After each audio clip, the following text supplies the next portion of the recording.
Today we will be rereading our story Half Chicken by Alma Florada, illustrated by Kim Howard. This is a folk tale, which is a kind of traditional tale. We can look for a simple plot that teaches a lesson, as well as animal characters who talk and act like people. As we read today, I am going to pause and ask questions that you can discuss with an adult or even write down the responses to in your response journal if you have it in front of you. All right, let's take a look.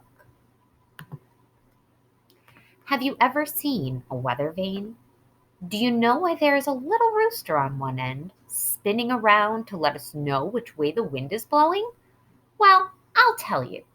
It's an old story that my grandmother once told me, and before that, her grandmother told it to her. It goes like this. Our first question is, what does the illustration on page 316 show? Why do you think the author and illustrator chose to show a weather vane? A long time ago, on a Mexican ranch, a mother hen was sitting on her eggs. One by one, the baby chicks began to hatch, leaving their empty shells behind. 1, 2, 3, 4, 12 chicks had hatched, but the last egg still had not cracked open. The hen did not know what to do. The chicks were running here and there, and she could not chase after them because she was still sitting on the last egg. What is the hen worried about? What does this show about her?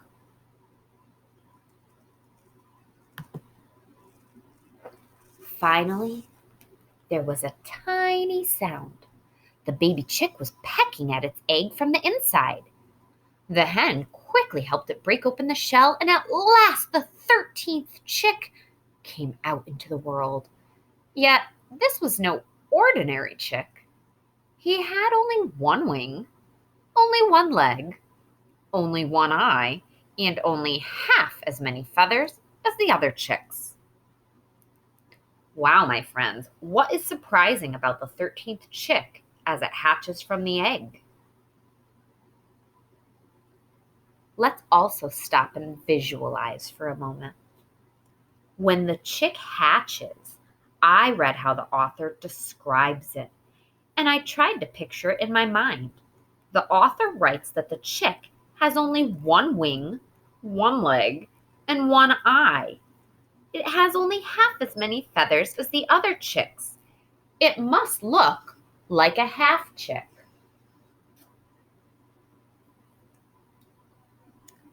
It was not long before everyone at the ranch knew that a very special chick had been born. The ducks told the turkeys told the pigeons told the swallows, and the swallows flew over the fields, spreading the news to the cows grazing peacefully with their calves, the fierce bulls and the swift horses. Soon, the hen was surrounded by animals who wanted to see the strange chick. One of the ducks said, "But he only has one wing." And one of the turkeys added, "Why, he's only a half chicken." From then on, everyone called him Half Chicken. And Half Chicken, finding himself at the center of all this attention, became very vain. Let's pause here for a moment. Why does Half Chicken become so vain? What context clues can we use on this page to help us understand what vain might mean? One day he overheard the swallows, who traveled a great deal, talking about him. Not even at the court of the viceroy in Mexico City is there anyone so unique.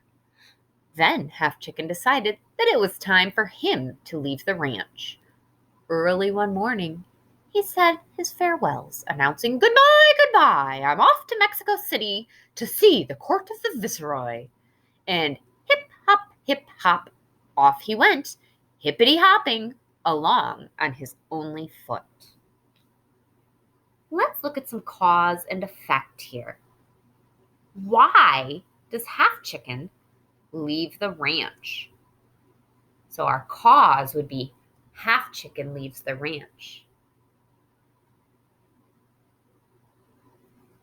What would the cause of that effect be? Half Chicken had not walked very far when he found a stream whose waters were blocked by some branches. "Good morning, Half Chicken. Would you please move the branches that are blocking my way?" asked the stream. Half Chicken moved the branches aside, but when the stream suggested that he stay a while and take a swim, he answered, "I have no time to lose. I'm off to Mexico City to see the court of the viceroy." And hip, hop, off he went, hippity-hopping along on his only foot. A little while later, Half Chicken found a small fire burning between some rocks. The fire was almost out. "Good morning, Half Chicken. Please fan me a little with your wings, for I am about to go out," asked the fire. Half Chicken fanned the fire with his wing, and it blazed up again. But when the fire suggested that he stay a while and warm up, he answered, "I have no time to lose. I'm off to Mexico City to see the court of the viceroy." And hip, hop, off he went, hippity-hopping along on his only foot. We have now read pages 321 through 323, and we learned that on these 3 pages, Half Chicken was on his way to Mexico City to see the court of the viceroy. So let's think about our cause and effect. The effect being Half Chicken leaves the ranch. What caused this event?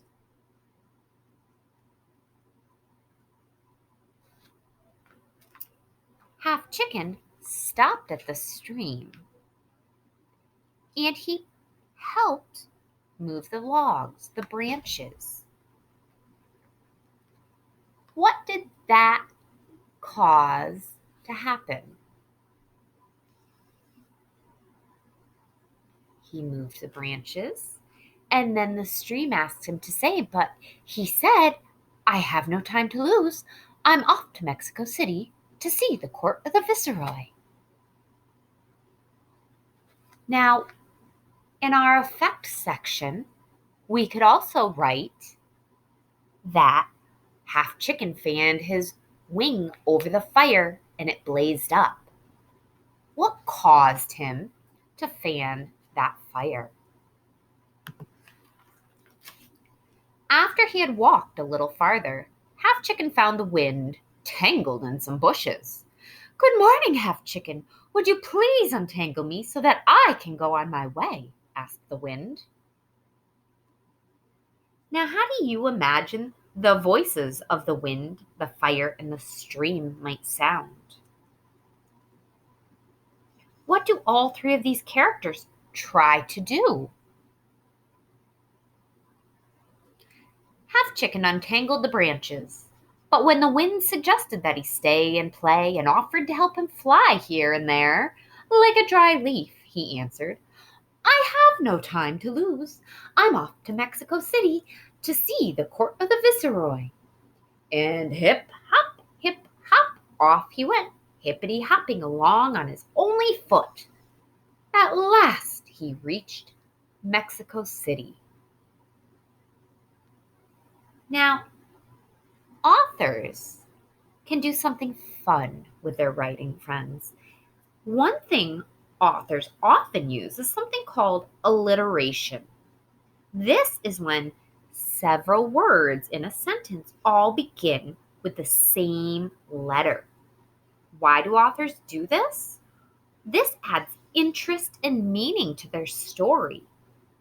Let's look at the alliteration on this page. Hip, hop, off he went, hippity-hopping. Why did the author include this alliteration? Yes, it was to add interest and meaning to our story. This helps us to see the way Half Chicken walks by making the words sound bouncy. The repeated sounds at the beginning of the words make it fun to say out loud as well. Let's find out what happens now that he has reached Mexico City. Half Chicken crossed the enormous Great Plaza. He passed the stalls laden with meat, fish, vegetables, fruit, cheese, and honey. He passed the Parian, the market where all kinds of beautiful goods were sold. Finally, he reached the gate of the Viceroy's palace. "Good afternoon," said Half Chicken to the guards in the fancy uniforms who stood in front of the palace. "I've come to see the Viceroy." One of the guards began to laugh. The other one said, "You'd better go around and around the back and through the kitchen." So Half Chicken went hip, hop, around the palace and to the kitchen door. The cook who saw him said, "What luck!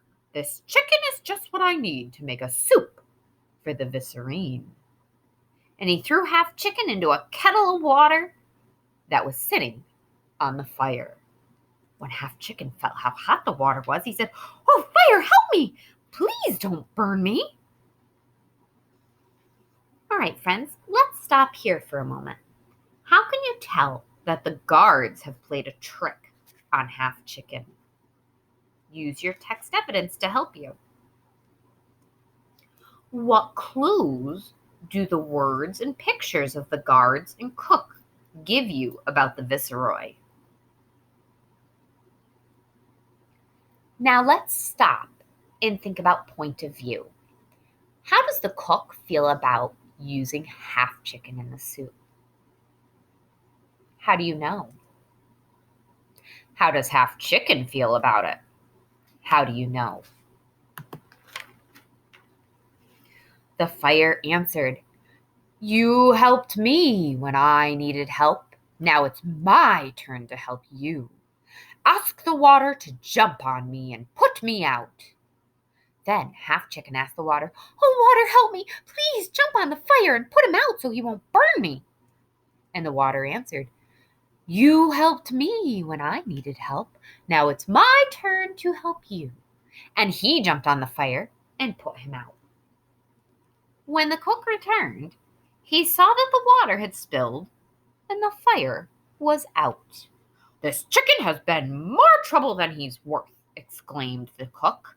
"Besides, one of the ladies in waiting just told me that the Viceroy doesn't want soup. She wants to eat nothing but salad." And he picked Half Chicken up by his only leg and flung him out the window. What causes the cook to throw Half Chicken out the window? So our effect is the chef, the cook, flung Half Chicken out the window. What was the cause?